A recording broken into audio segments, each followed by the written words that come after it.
Bonjour, vous êtes sur Décideur TV, c'est Lex Inside, votre rendez-vous consacré à l'actualité juridique et à l'actualité du monde du droit. Dans ce nouveau numéro, on va parler impact de l'intelligence artificielle sur le monde juridique. On évoquera également un nouvel ouvrage dans la peau des criminels. Et enfin, on parlera enquête RH et harcèlement moral en entreprise. On débute tout de suite cette émission avec Grégoire Miot, Associate Director du business chez Wolters Kluwer pour parler impact de l'intelligence artificielle sur le monde juridique. Grégoire Miot, bonjour. Bonjour Arnaud, merci de me recevoir. Alors, comment aujourd'hui utilise-t-on l'intelligence artificielle dans le monde du droit ? Alors l'intelligence artificielle dans le monde du droit, c'est pas un sujet qui est très récent. Il y a beaucoup d'effervescence aujourd'hui, mais c'est quelque chose qui existe depuis maintenant un certain nombre d'années. Ça a commencé outre-Atlantique, mais aujourd'hui qu'on retrouve sur des choses très concrètes. Alors évidemment, l'impact du Covid a eu un impact très direct sur la façon dont on l'a utilisé. Tout le monde a à un moment à chercher cette fameuse clause de force majeure dans ses contrats ces dernières années. Et puis donc on a eu cette émergence de maturité aussi. On a commencé à comprendre quels étaient les cas d'usage un peu plus précis. On veut chercher finalement concrètement dans des contrats, en l'occurrence, quels sont les points de données qui nous intéressent. Évidemment des parties contractantes, des dates, des montants, et puis des choses un petit peu plus précises, évidemment. Alors là, avec l'inflation, des clauses de révision de prix, on veut pouvoir identifier quel est l'impact, faire de l'audit contractuel. J'ai un conflit en Ukraine, quel est l'impact sur éventuellement mes relations contractuelles avec mes co-contractants. On veut pouvoir également avoir un impact plus large sur l'ensemble documentaire, l'ensemble contractuel qu'on va avoir dans un historique d'entreprise. J'ai 20 ans de contrat, qu'est-ce que ça veut dire pour moi? Comment est-ce que je peux avoir une bonne maîtrise de mes données là-dedans? Donc évidemment, il y a beaucoup d'évolution de la maturité autour de ces sujets-là. On veut pouvoir aussi identifier tout ce qu'on a finalement dans un ensemble, dans l'entreprise, dans sa totalité. C'est quelque chose qui est devenu à la fois beaucoup plus accessible, tant par sa facilité d'utilisation, que par son coût, que par sa rapidité d'apprentissage. On n'a plus besoin de milliers de documents pour avoir un bon niveau de complexité, enfin en tout cas d'identification des contrats. C'est comme ça que ça a évolué. Aujourd'hui, c'est offert finalement à tout type de professionnels du droit, du moins c'est ce qu'on fait en tout cas chez Wolters Kluwer. Alors comment les professionnels du droit appréhendent-ils l'intelligence artificielle? Est-ce qu'ils en ont peur ou sont-ils enthousiastes?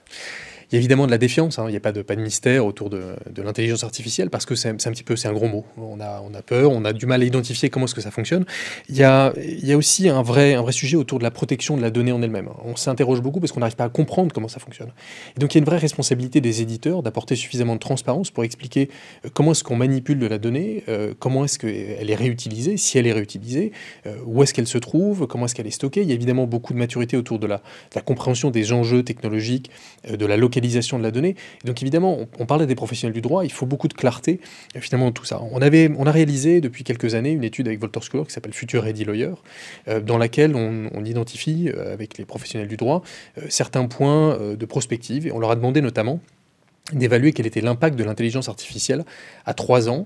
C'est un sujet qu'on a identifié depuis quelques années maintenant, et entre 2021 et 2022, l'impact est passé de 70% à 80%. Ce qui est intéressant sur ce chiffre, c'est que seulement un tiers des professionnels du droit estiment qu'ils comprennent bien les enjeux de l'intelligence artificielle et ce que ça veut dire réellement. Donc il y a encore de la pédagogie à faire. Bien sûr, il y a encore de la pédagogie, il faut de la transparence, de la compréhension, et c'est évidemment la responsabilité des éditeurs. Existe-t-il des freins au développement de l'intelligence artificielle ? Oui, bien sûr. Les freins aujourd'hui, c'est évidemment un petit peu la défiance qu'il y a des utilisateurs et des professionnels du droit autour de ces questions-là. Il faut pouvoir leur expliquer clairement comment est-ce que ça fonctionne. Il faut leur donner aussi des perspectives, leur permettre d'identifier quels sont les prochains cas d'usage pour les professionnels du droit. Et puis, évidemment, c'est la responsabilité des éditeurs sur la façon qu'on a de présenter ces technologies. Donc, évidemment, leur apporter beaucoup de transparence et puis de perspectives, c'est des solutions qui sont très prometteuses. Alors, vous évoquez les perspectives. Quelles sont-elles ? Alors la perspective, c'était intéressant, j'ai une citation d'Henry Ford qui m'amuse toujours beaucoup, et qui est lorsqu'on lui demandait un petit peu quelle était son approche du marché, il répondait que s'il avait demandé aux gens à l'époque ce qu'ils voulaient, ils auraient répondu des chevaux plus rapides. Aujourd'hui, si on demandait aux professionnels du droit ce qu'ils veulent faire avec les outils juridiques, ils nous répondraient peut-être des contrats plus courts, des contentieux plus rapides, moins de pression réglementaire, légale sur leur activité du quotidien.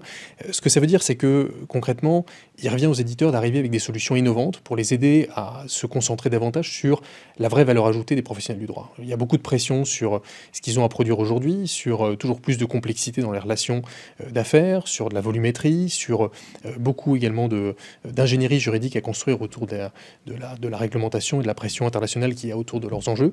Donc c'est très important pour eux d'arriver à comprendre un petit peu comment est-ce que ces outils vont apporter davantage de fluidité, des simplifications dans leur métier. Il y a beaucoup de perspectives pour l'intelligence artificielle, au-delà du contrat, qui est un petit peu l'instrument juridique par essence, mais autour du droit des sociétés, autour de la protection des données personnelles, la réglementation RGPD. Il y a évidemment autour du contentieux, beaucoup de choses encore à faire. Et puis également autour de certaines industries. Il y a des spécificités autour du secteur pharmaceutique, de l'énergie, de la construction, qui évidemment apportent beaucoup de perspectives pour des intelligences artificielles plus spécifiques. Alors, il y a un outil qui défraie la chronique en ce moment, c'est ChatGPT. Et y compris dans le domaine juridique, il y a, vous le savez sans doute, un juge colombien qui vient de dire qu'il a pris une décision en se basant notamment sur ChatGPT. Alors, qu'en pensez-vous ? C'est difficile de parler d'intelligence artificielle aujourd'hui sans parler de ChatGPT. Ce qui est intéressant avec ChatGPT, au-delà de tout ce qu'on peut produire d'intelligent et de très constructif, il y a effectivement une vraie capacité derrière, c'est la fiabilité de l'information qui en sort. Alors évidemment, on peut évidemment l'utiliser à bon escient, en sachant, en étant un expert soi-même de ce que ça peut produire. On peut l'utiliser tous les jours pour répondre à un email, pour produire des formules Excel. Il y a une capacité absolument formidable derrière cet outil. Il va y avoir une étape de maturation autour de ChatGPT, de ce qu'on pourra en faire. Je crois que ce qui est très intéressant, au-delà de ce premier cas d'usage par un juge colombien, et d'une certaine façon qui me réjouit de voir qu'il y a des premières tentatives, parce qu'il faut essayer, il faut expérimenter, c'est ce que veut dire ChatGPT d'un point de vue de l'utilisation et de l'accès à son information. On a beaucoup parlé des perspectives de ChatGPT en lui-même. Ce que ça veut dire, c'est en réalité que les professionnels du droit vont avoir envie d'accéder à leurs informations de façon différente. On a envie d'interagir avec sa donnée, pas seulement en ayant accès à un rapport, pas seulement en cliquant à droite à gauche. On veut des choses un petit peu sans couture. On veut pouvoir naviguer dans son information, poser une question simple et réussir à déclencher une succession de choses qui vont nous produire des documents, qui vont déclencher des choses. Voilà ce que ça veut dire de très intéressant de ChatGPT, et les perspectives que ça offre sont définitivement très intéressantes. On voit que les perspectives sont nombreuses. Je vous remercie Grégoire. Je rappelle que vous êtes également président de l'Association européenne des Legal Tech, ELTA. Merci beaucoup Arnaud. Merci à vous.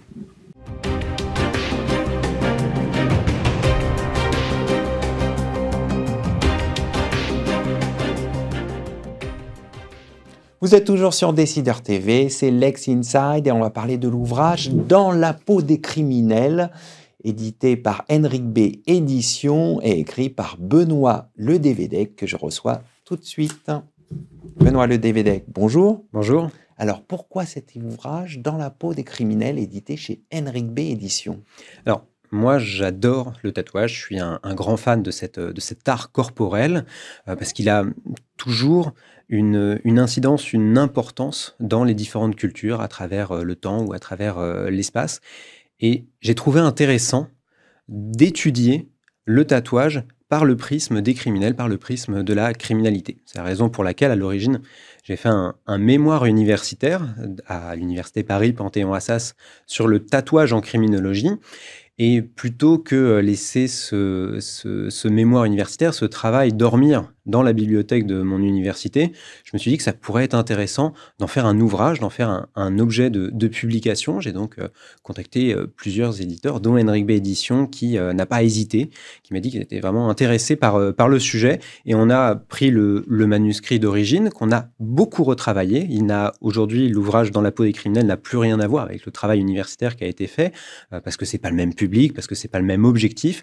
On a vraiment repris énormément de choses, on en a retiré, on en a ajouté. On a notamment fait des illustrations. Donc aujourd'hui, les choses sont complètement différentes, mais à l'origine, c'est un ouvrage universitaire qui vise à s'intéresser au lien ou à l'absence de lien entre tatouage et criminalité. Alors, à qui s'adresse cet ouvrage ?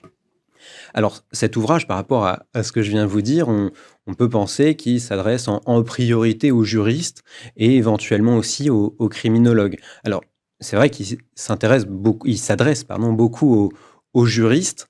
Il y a notamment des points droits, des points juridiques où on étudie le tatouage à travers la propriété intellectuelle, le droit à l'image, le droit à la santé publique, etc.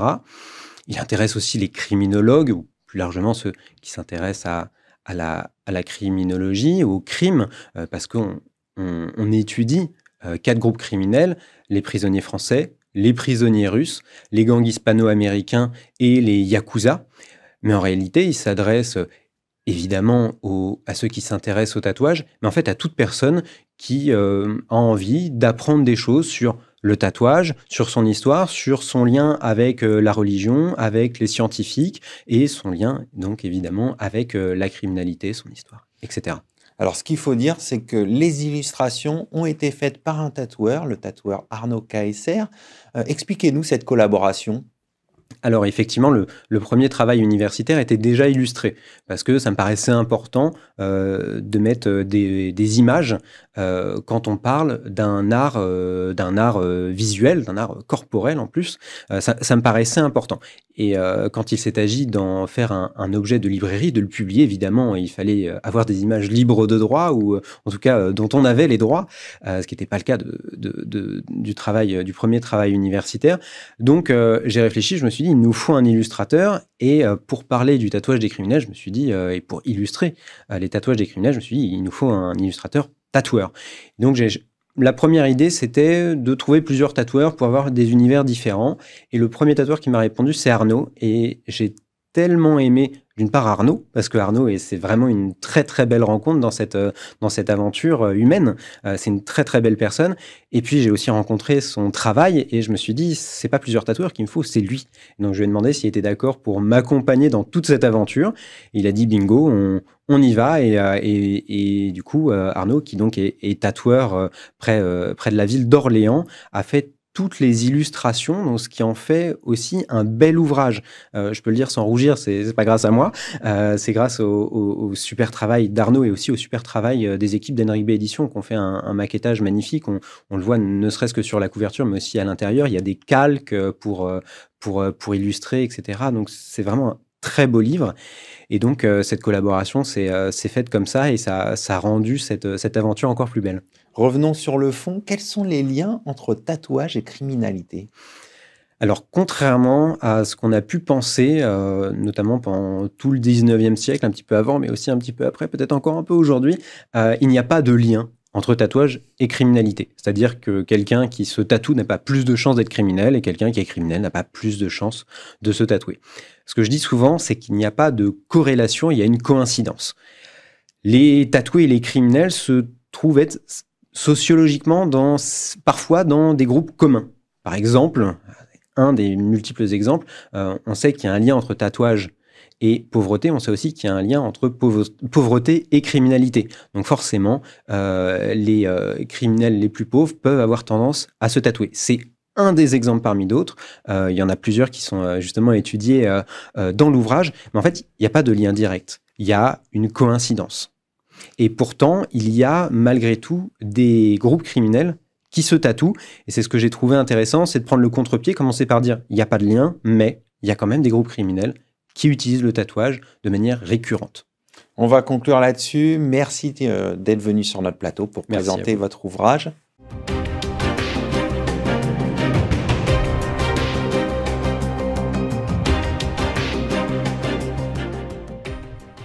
Vous êtes toujours sur Décideur TV, c'est Lex Inside. On va parler enquête RH et harcèlement moral. Quelles conséquences pour l'employeur avec Audrey Tomaszewski, consul chez Evershed Sutherland. Audrey, bonjour. Bonjour Arnaud. Alors, à partir de quel moment décide-t-on de lancer une enquête RH en matière de harcèlement moral en entreprise ? Alors, on lance une enquête harcèlement lorsque le salarié dénonce une situation qui laisse présumer une situation de harcèlement moral. Comment ça se passe ? Il envoie un email de plainte, un courrier de plainte, dans lequel il invoque pour la première fois le terme harcèlement moral. Mais attention, parfois, il n'évoque pas forcément les termes précisément harcèlement moral.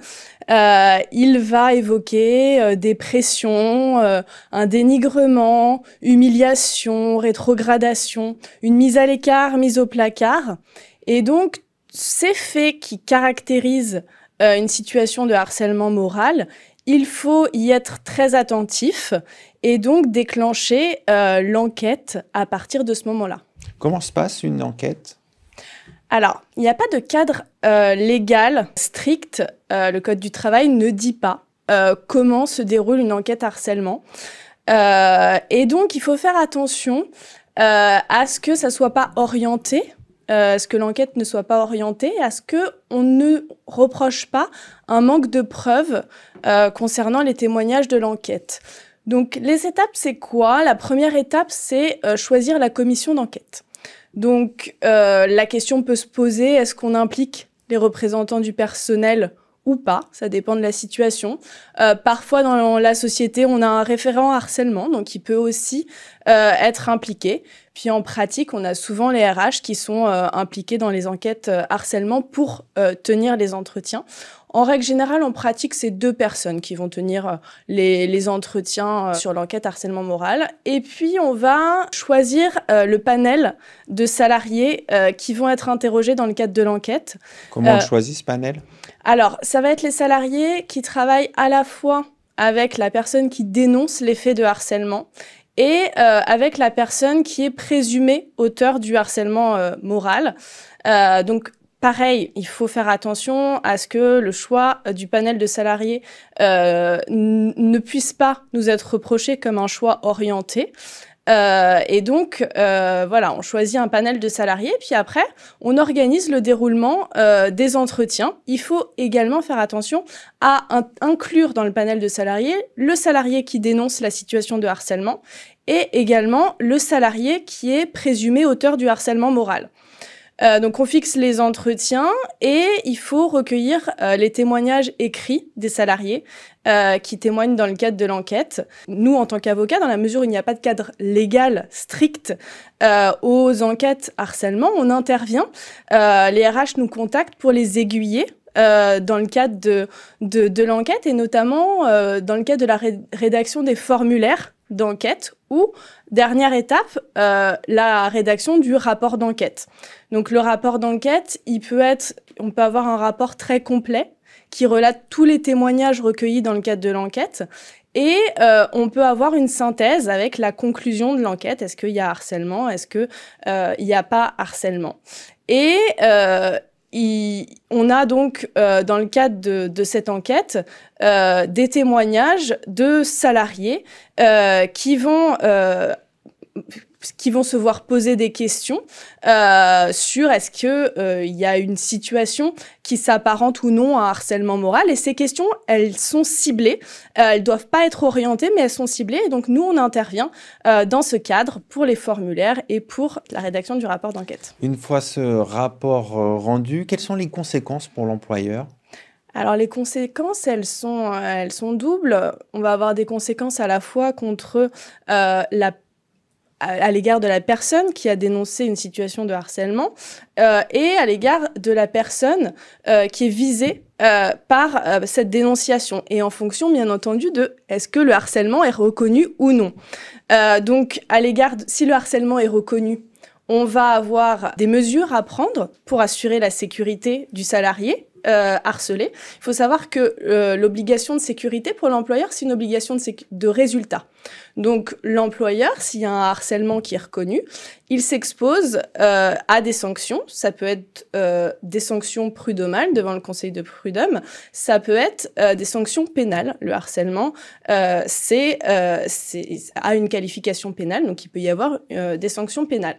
Et donc, il est important que l'employeur prenne toutes les mesures nécessaires pour régulariser la situation. Donc, ça peut être à l'égard donc du salarié en question un accompagnement, des mesures prises, un support, des points réguliers, le recrutement de support pour l'accompagner, etc. À l'égard du salarié qui est auteur du harcèlement, si le harcèlement est reconnu, ça peut être une sanction. Donc la sanction peut aller jusqu'au licenciement, mais attention puisque il faut analyser la proportionnalité de la sanction et voir si les faits et les preuves suffisent à enclencher une procédure de licenciement. Ça peut être également un changement de supérieur hiérarchique, mais là encore, et parfois on a des situations où c'est pas noir, le résultat de l'enquête c'est pas noir, c'est pas blanc. Donc c'est pas évident de Exactement. Souvent on a le cas d'un résultat d'enquête qui va nous dire il n'y a pas de harcèlement moral, mais il y a des problèmes de comportement. Et alors, il est très important dans ce cas-là d'analyser. Il faut absolument que l'employeur réagisse. L'employeur ne doit pas rester sans rien faire et donc doit prendre les mesures pour gérer ces problèmes de comportement. Et parfois, le changement de supérieur hiérarchique, c'est pas toujours la bonne solution. C'est pour ça qu'il faut que les employeurs soient accompagnés pour trouver les solutions adaptées. On va conclure là-dessus. Merci Audrey d'être venue sur notre plateau. Merci à vous Arnaud. Merci à toutes et à tous pour votre fidélité. Je vous retrouve quant à moi très bientôt pour un nouveau numéro de Lex Inside sur Décideur TV.